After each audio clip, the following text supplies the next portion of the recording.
नमस्कार, walk with market के YouTube channel पे आपका स्वागत है। मैं हूं नरेंद्र शर्मा।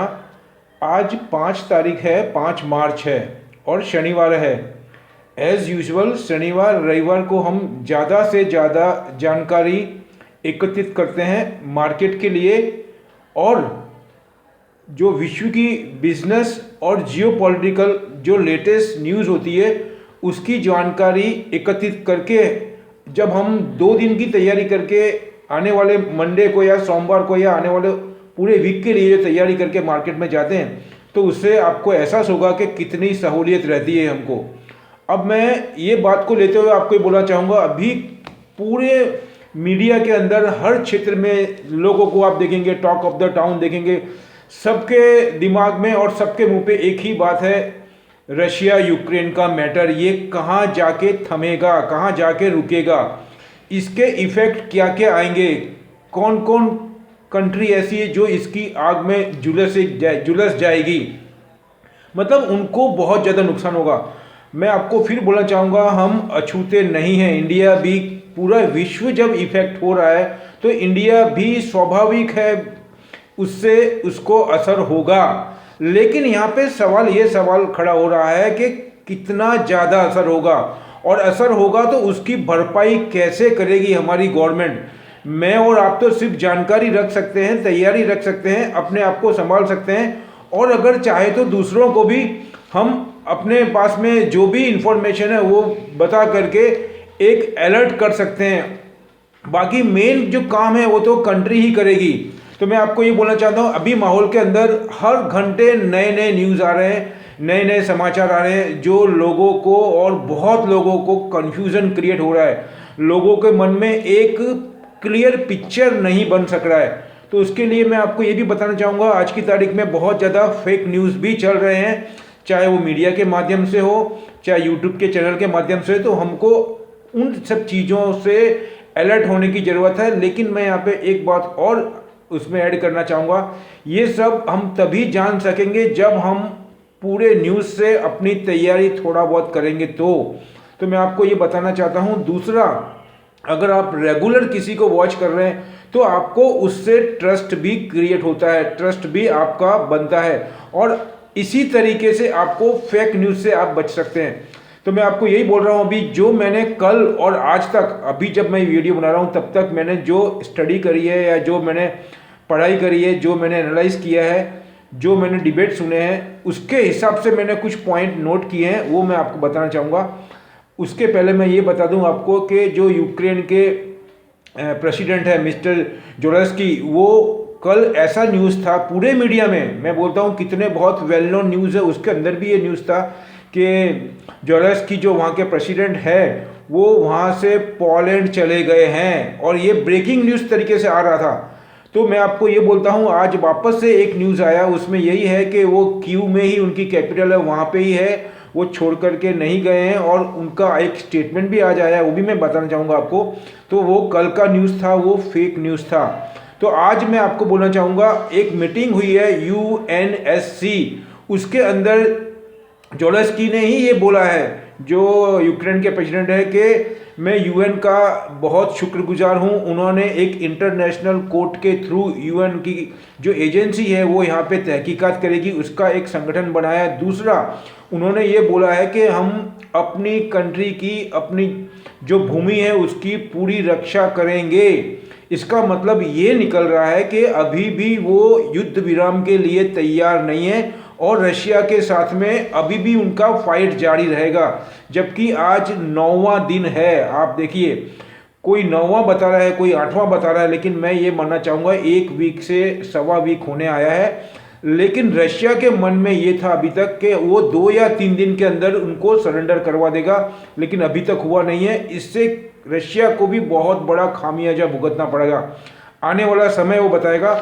और नई नई पाबंदियां उनके ऊपर लगती जा रही है, उसके तहत उनका तो नुकसान हो रहा है, लेकिन उसमें एक नया ट्विस्ट भी आया है। मैं ऐसा मान के चलता हूँ आज की तारीख के अंदर वो इंडिया के लिए बहुत ज़्यादा पॉजिटिव है। हमको नेगेटिव के साथ में पॉजिटिव को भी ध्यान में रख करके चलना है, तो ही हम आने वाले समय में कुछ अच्छा डिसीजन या अच्छा परिणाम प्राप्त कर सकेंगे। बाकी तो युद्ध के अंदर और वॉर के अंदर तो नुकसान ही होता है, लेकिन ऐसे के अंदर वो कभी कभी जब आप देखेंगे तो एक अपॉर्चुनिटी भी होती है, अगर हम अपनी थर्ड आई को या अपनी पूरी तैयारी के साथ में अगर उसका आंकलन करें, क्योंकि ये थोड़े समय के लिए है, कभी भी ये समाप्त हो सकता है और उसके बाद का जो परिणाम होगा वो हमको उसी की तैयारी करनी है और उसके वजह से जो जो आपदा आ सकती है उसकी हमको डट करके मुकाबला करना है, अपने आप को संभालना है। वो मेन मुद्दा है मेरा आज की वीडियो के अंदर।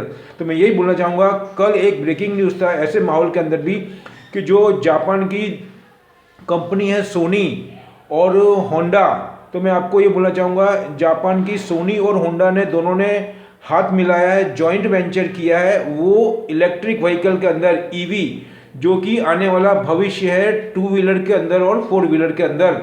तो मैं आपको ये बोलूँगा, उन्होंने ये बोल करके बोला है कि ये हमारा जॉइंट वेंचर है और इसके अंदर बहुत तेज गति से, ये आर्टिकल मैंने पढ़ा है ब्लूमबर्ग पे, उसके अंदर हम बहुत तेज गति से काम करेंगे और चीपेस्ट व्हीकल लेकर के आएंगे। मतलब क्या बोल रहे हैं, हो सकता है वो 2025 तक अपना व्हीकल लॉन्च भी कर देंगे। तो अब ये बात उठ रही है कि बहुत सी कंपनी इसके अंदर, टेस्ला है, इंडिया की भी बहुत सी कंपनी है, साउथ कोरिया की कंपनी है, हुंडई है, जनरल मोटर है, उसके बाद में निशान है, एक्सेट्रा एक्सेट्रा, ये बहुत, चाइना की बहुत सारी कंपनी है।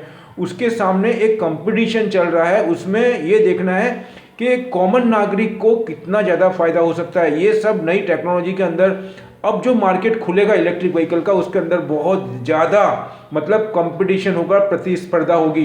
तो वो बात को लेकर के ये बहुत ही पॉजिटिव साइन है। और जब कंपटीशन होता है तो उसका सबसे ज़्यादा फायदा एंड यूज़र को, मतलब कंज्यूमर को होता है। बराबर है, एक बात ये हो गई आपको। दूसरी मैं आपको बोलना चाहूँगा आपको कि यूक्रेन के प्रेसिडेंट है, वो आज यूएनएससी के अंदर ये बोल रहे हैं कि हम अपनी जो भूमि है, जो हमारा देश है, उसकी पूरी रक्षा करेंगे। और दूसरा, जो रशिया है उसकी बातों को हम जब तक हमारी कंडीशन नहीं मानेंगे, हम मानेंगे नहीं।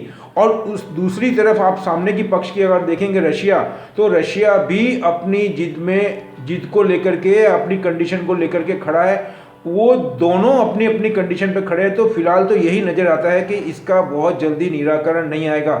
अब इसके अंदर ये आ रहा है कि यहाँ के प्रेसिडेंट, मतलब यूक्रेन के प्रेसिडेंट को बदलने की बात आ रही है, लेकिन इसके पीछे एक ये भी संभावना जताई जा रही है कि यूक्रेन के थ्रू रशिया और यूरोप अपना एक एजेंडा के थ्रू काम कर रहे हैं। मतलब क्या हुआ कि आज की तारीख के अंदर आप देखेंगे तो जर्मनी हुआ, उसके बाद में अभी ये भी बात आ रही है कि जापान ने, यूएसए ने और यूरोप के कुछ कंट्री ने यूक्रेन को दरवाजे के पीछे, बिहाइंड द डोर, बहुत से आर्म्स सप्लाई किए हैं। और ये रशिया की मिनिस्ट्री के तरफ से या रशिया की तरफ से ये न्यूज़ आ रहे हैं। ये सब हमको इसलिए जानना जरूरी है। आपको लगता होगा ये बातों से हमको क्या कर, ये छोटी छोटी बातें जब मिलती है तब एक क्लियर पिक्चर बनता है और वो हमको बहुत सी बातों को क्लियर करता है। तो ये बात के मैं आपको बोलना चाहूँगा, उसकी वजह से रशिया को अब एक कंट्री से नहीं बल्कि पूरे यूरोप से मैं बोलना चाहूँगा, यूएसए से बोलना चाहूँगा, और इन सब कंट्री से भी उनको भिड़ना होगा या उनका सामना करना होगा। ये बात रही। दूसरा मैं आपको बोलना चाहूँगा, इन बातों का, इन सब बातों को लेकर के और भी एक संभावना बन रही है कि आने वाले टाइम में इसमें बिल्कुल साइलेंट मोड में है चाइना की अगर बात देखेंगे तो behind the door China Russia के साथ में ही है और हर एंगल से उनको मदद कर रहा है। तभी रशिया इतना बढ़ चढ़ करके आगे ही आगे अपना कदम बढ़ाते जा रहा है। तो मैं आपको ये बोलूँगा, उसके बाद में एक न्यूज़ और भी आया है कि रशिया की तरफ से, रशिया ने एक अनाउंसमेंट किया है कल कि Russia and India are joint venture in space station. अगर आपने रेगुलर स्टडी करी होगी या आपको ध्यान में होगा, आपने सुना होगा या पढ़ा होगा, आने वाले पिछले 6 महीने के अंदर आपको ध्यान होगा तो चाइना ने एक स्पेस स्टेशन बनाया है स्पेस के अंदर। वहाँ पे उनके जो भी एस्ट्रोनॉट है या जो भी उनके एक्सपर्ट्स हैं वो वहाँ जाकर के रुकेंगे। बहुत बड़ा स्टेशन जैसा बनाया है, उसके अंदर ट्रेनिंग लेंगे और उसके बाद में टेक्नोलॉजी को, टेलीकम्युनिकेशन को, एआई को, और भी बहुत से क्षेत्र हैं जिसके अंदर अनुसंधान या इन्वेंशन होगा या उसके अंदर R&D होगा। ऐसे ही क्षेत्र के अंदर रशिया और इंडिया मिलकर के भी इसी पहल के ऊपर बात कर रहे हैं। ये बहुत ही बड़ी बात है टेक्नोलॉजी को लेकर के, और आने वाले भविष्य के अंदर जो भी डेवलपमेंट होगा उसमें पार्टिसिपेशन को लेकर के ये बात बहुत पॉजिटिव है। दूसरा मैं बोलना चाहूँगा, एक संगठन बनाने की भी बात कल आई है कि हो सकता है, अभी ये बात संभावना है, ये प्रोबेबिलिटी है, ये एक बात ऐसा मैं बोल सकता हूँ कि ये एक धुआं दिखा है। और मैं आपको ये बता दूं, जहां धुआं उठता है वहां पे पूरी संभावना है आग लगने की। तो उसमें ये बात भी आ रही है कि अब धीरे धीरे, मैंने आपको पिछले वीडियो में बहुत दफ़े बताया है कि रशिया की जो रशिया मतलब यूएसए की जो सुपर पावर की मोनोपोली थी वो 2050 से भी आगे की थी, धीरे धीरे वो 30-35 तक आ गई थी। अब उसके अंदर बहुत और तेज गति से भी डाउन टर्न होगा। मतलब अब ये बात आ रही है कि पूरा यूरोप और उसके बाद में यूएसए जो 100-150 साल से पूरे साउथ एशिया के ऊपर अपना राज कर रहे थे, उसमें खास करके डिफेंस को लेकर के जो उनके आर्म्स वो सेल कर रहे थे। और अगर ऐसा भी मैं बोलना चाहूँ सीधी भाषा में, तो पूरा जो विश्व है उसकी टोटल पॉपुलेशन यूरोप कंट्री के अंदर मैं बोलूँगा सिर्फ 25% है, और 75% पूरा एशिया खंड में है। उसमें सिर्फ 2 ही कंट्री को मैं बोलना चाहूँगा, लगभग 55 से 60% तो सिर्फ चाइना और इंडिया में ही है। तो ये एक बहुत बड़ा बिजनेस के लिए एक क्षेत्र उभर रहा है।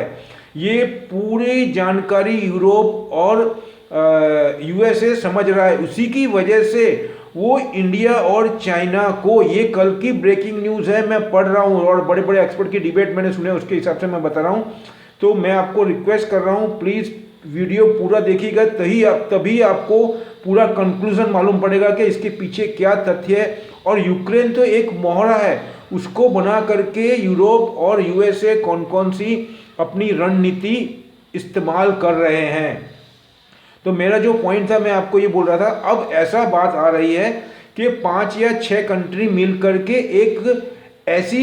एक समूह या ऐसा मतलब एक संगठन बनाएंगे जो कि सुपर पावर की जगह ले सकता है। मतलब क्या हुआ, इसका मतलब यही हुआ कि जो यूएसए का दबदबा है सुपर पावर का, वो बहुत ही कम समय में हो सकता है वो छिन जाए या वो नहीं रहे। तो उसके बाद सवालिया निशान है, उसके बाद कौन? तो अभी तक एक ही संभावना चल रही थी, वो था सिर्फ चाइना।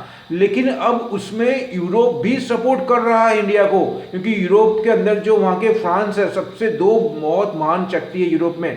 फर्स्ट नंबर पे जर्मनी है, सेकंड नंबर पे फ्रांस है। इकोनॉमी की दृष्टि से मैं बात करूं तो अभी 2 दिन पहले ही फ्रांस के जो प्रेसिडेंट मतलब प्राइम मिनिस्टर हैं, वहाँ के प्रधानमंत्री, उन्होंने मिस्टर मैक्रोन, उन्होंने ये एक बयान दिया था कि इंडिया को जो है कि अपने नाटो के अंदर और जो विश्व की एक संस्था बनी हुई है यूएन के अंदर, उसका सदस्य बनाया जाए। मतलब क्या हुआ, इसकी वजह से ये एक हिंट दिया जाता है बहुत बड़े नेता की तरफ से।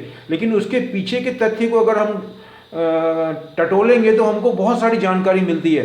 तो ये सब बहुत ही पॉजिटिव है इंडिया के लिए। अगर हम थोड़ी देर के लिए नेगेटिव पॉइंट को अगर दरकिनार करते हैं या बाजू में रखते हैं, तो हमको पॉजिटिव पॉइंट क्या क्या है उसके ऊपर, बाकी नेगेटिव तो ज़्यादातर सबको मालूम ही है और वो दिख रहा है, लेकिन जो पॉजिटिव पॉइंट है वो विजुअलाइज नहीं है, वो दिखते नहीं है, उसको हमको खोदना पड़ेगा, उसको हमको मतलब कुरेदना पड़ेगा, तब हम समझ सकेंगे।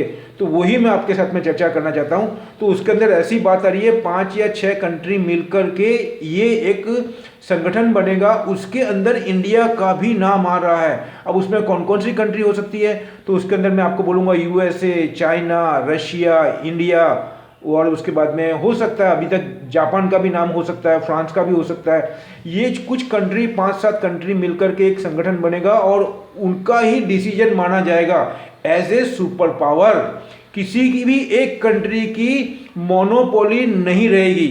और उसमें ये बात देखने जैसी है कि उसके अंदर जो मेजॉरिटी होगी वो आपको बोलूँगा एशियन कंट्री की होगी। तो ये बहुत बड़ा पॉइंट है बिजनेस पॉइंट ऑफ व्यू से। तो ये बातें मैं आपको इसलिए शेयर कर रहा हूँ कि ये अभी एक जस्ट चिंगारी जैसे निकली है, हमको तभी पकड़ना है जब ये पूरा रूप लेगा। तब तक हमको अपनी रणनीति बना लेनी है, हमको कौन से सेक्टर में जाना है। मैं इस बातों को बाजार से जोड़ रहा हूँ अभी, कौन से सेक्टर में जाना है, कौन से शेयर बाय करने हैं, आगे की रणनीति क्या हो सकती है। पूरा विश्व के बिजनेसमैन इसको लेकर के क्या सोच रहे हैं, वो कहाँ इन्वेस्टमेंट करेंगे, और इन्वेस्टमेंट करेंगे तो उनकी प्रायोरिटी क्या होगी, वो कौन से क्षेत्र में, कौन से सेक्टर के अंदर सबसे पहले पहल करेंगे। और अगर इन्वेस्टमेंट करना चाहेंगे तो इन कंट्रियों में से किन किन कंट्री को वो चुन सकते हैं, ये मेन पॉइंट है। तो अभी मैं ये बताना चाहता हूँ आपको, ये बहुत ही इंपॉर्टेंट पॉइंट है। दूसरा, इसको ध्यान में रखना है, भूलना नहीं है। हमारे दिमाग के मेमोरी के अंदर सीपीयू में, जिसको बोलते हैं सेंट्रल प्रोसेसिंग यूनिट, जैसे आपके कंप्यूटर का होता है वैसे हमारे दिमाग के सीपीयू में इसको स्टोरेज कर देना है मेमोरी में। हमको हर बात को इससे कंपेयर करना है, तो हमको बहुत सहूलियत रहेगी आने वाले समय के लिए।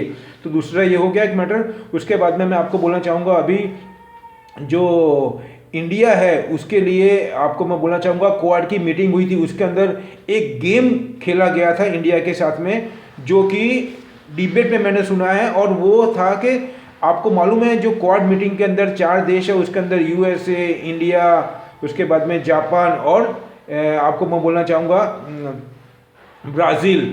तो ये जो कंट्री मिल करके एक साउथ ईस्ट एशिया, मतलब साउथ ईस्ट एशिया का मैं बोलूँ हिंद महासागर, जो कि चाइना का दबदबा है उसको तोड़ने के लिए बनाया गया था। तो उसके अंदर ये चाहता है यूएसए कि चाइना और इंडिया का जो बॉर्डर पे लद्दाख पे लेकर के जो प्रॉब्लम चल रहा है उसके अंदर मैटर बड़ा हो जावे और दोनों के बीच में एक युद्ध या एक वॉर जैसी सिचुएशन हो जावे।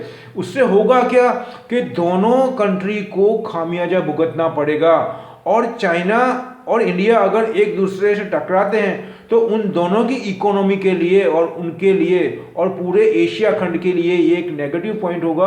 और उसकी वजह से जो यूरोप खंड है उसके अंदर मैं बोलना चाहूँगा पूरा यूरोप आ गया, यूएसए आ गया, उनका जो दबदबा बना हुआ है और वो बार बार पूरी कंट्रियों के बीच में जो प्रतिबंध लगाते हैं या जो प्रेशर बनाते हैं उसके अंदर वो कामयाब हो। लेकिन ये बात हमको बहुत गर्व से कहनी पड़ेगी कि फिलहाल जो रूलिंग पार्टी है इंडिया के अंदर वो ये सब बातों को बहुत भली भांति समझ रही है और उसका पूरा बढ़ चढ़ कर के विरोध कर रही है। उसके अंदर मैं आपको बोलूँगा हमारे विदेश मंत्री एस जयशंकर और हमारे honourable prime minister Narendra Modi और उनकी टीम का बहुत बड़ा योगदान है और इसकी प्रशंसा पूरा विश्व कर रहा है, तभी ऐसे न्यूज़ आ रहे हैं। तो कहने का मतलब इतना ही है मेरा, ये मैं बोलना चाहूँगा। उसके बाद में मैं बोलूँगा आपको, ये हो गया। उसके बाद में दूसरा कि जो 3 times United nation security council के अंदर इंडिया मना कर चुका था, उसके बाद में वो यूनाइटेड नेशंस जनरल असेंबली के अंदर भी इंडिया ने बोला था कि हम इस क्षेत्र के अंदर में या इस मैटर के अंदर, कौन सा मैटर है इसमें, रशिया और यूक्रेन के मैटर के अंदर हम न्यूट्रल रहेंगे। हम किसी को भी, चाहे यूएसए हो चाहे रशिया हो, उसके बारे में हम कोई भी स्टैंड लेंगे नहीं, क्योंकि दोनों के बीच में संतुलन बना करके चलना ही एक होशियारी होगी या एक चालाकी होगी या एक सही रास्ता होगा। लेकिन इसमें जॉय बाइडेन साहब ने क्वाड के अंदर ये सवाल किया हमारे पीएम से कि आप क्लैरिफिकेशन करो इसमें कि आप क्या करना चाहते हैं। लेकिन उस टाइम भी हमारे प्राइम मिनिस्टर ने यही बोला कि हमारा जो द्विपक्षीय और हमारा जो नेशन है उसका एक ही रणनीति है, अभी फिलहाल हम कोई स्टैंड नहीं लेंगे, हम युद्ध के खिलाफ हैं, लेकिन हम किसी भी कंट्री को फेवर नहीं कर रहे हैं। हम सिर्फ इतना ही बोल रहे हैं कि इसका निराकरण वार्तालाप से या बायलैटरल से ही निकाला जाए, उसका यही है। लेकिन अब ये पॉइंट बार बार बताने के बाद में ऐसी भी बात आई थी कि पाबंदी लगा सकती है, ये बात पिछले 1 महीने से चल रही है कि यूएसए चाहता है इंडिया के ऊपर, जब उन्होंने S-400 S-500 की बात रशिया के साथ में डील की थी, S-400 जो उसकी लेटेस्ट टेक्नोलॉजी है वो तो यहाँ पे आ भी चुकी है, लेकिन अब उसके अंदर 2 दिन पहले उसके अंदर स्टे लिया है क्योंकि उनको खुद को ही ज़रूरत है।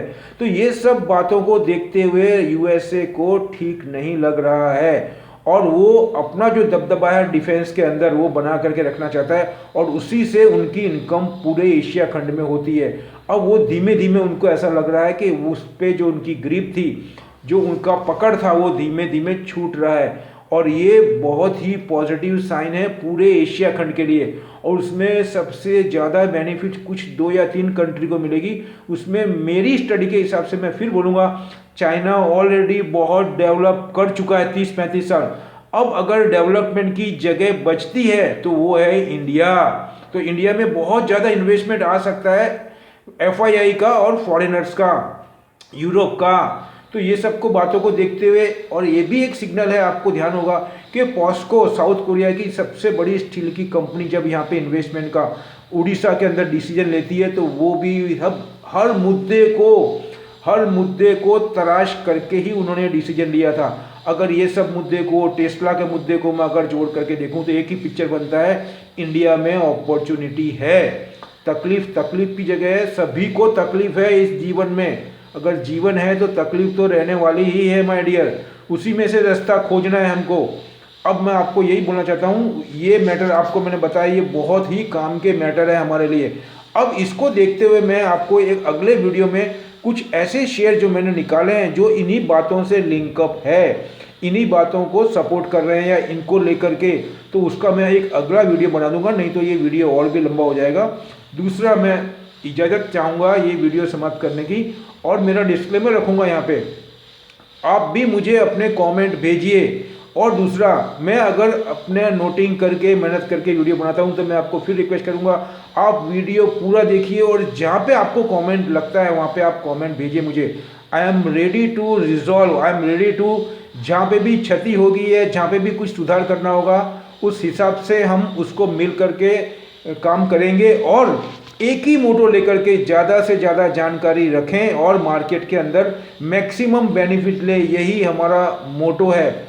हमारा ये मोटो नहीं है कि कौन सही बोल रहा है, कौन ज़्यादा बोल रहा है, किसके पास ज़्यादा नॉलेज है, किसके पास कम नॉलेज है, ये मैटर कोई मायने नहीं रखता है। हमको एकजुट होकर के काम करना है और जो FII प्रॉफिट यहाँ से ले जा रही है उसको रोकना है, हमारी ही कंट्री में रखना है और देश के साथ में अपना भी विकास करना है, डेवलपमेंट करना है। दूसरा बोलूँगा, जो नए आए हैं वो जाने से पहले अगर उनको अच्छा लगा तो मैं अनुरोध करूँगा उनको कि सब्सक्राइब भी करें और बेल आइकन भी दबाएं। दूसरा मैं बोलूँगा, मिलते हैं अगले वीडियो में। इसके बाद मैं एक वीडियो और बना रहा हूँ जिसमें मैं आपको 3 या 4 सेक्टर्स और शेयर से रिलेटेड आपको स्क्रिप्ट देने वाला हूँ, जो ये माहौल के अंदर भी हमको लॉन्ग टर्म के अंदर बहुत अच्छा प्रॉफिट दिला सकती है। लास्ट में बोलूँगा, जय हिंद।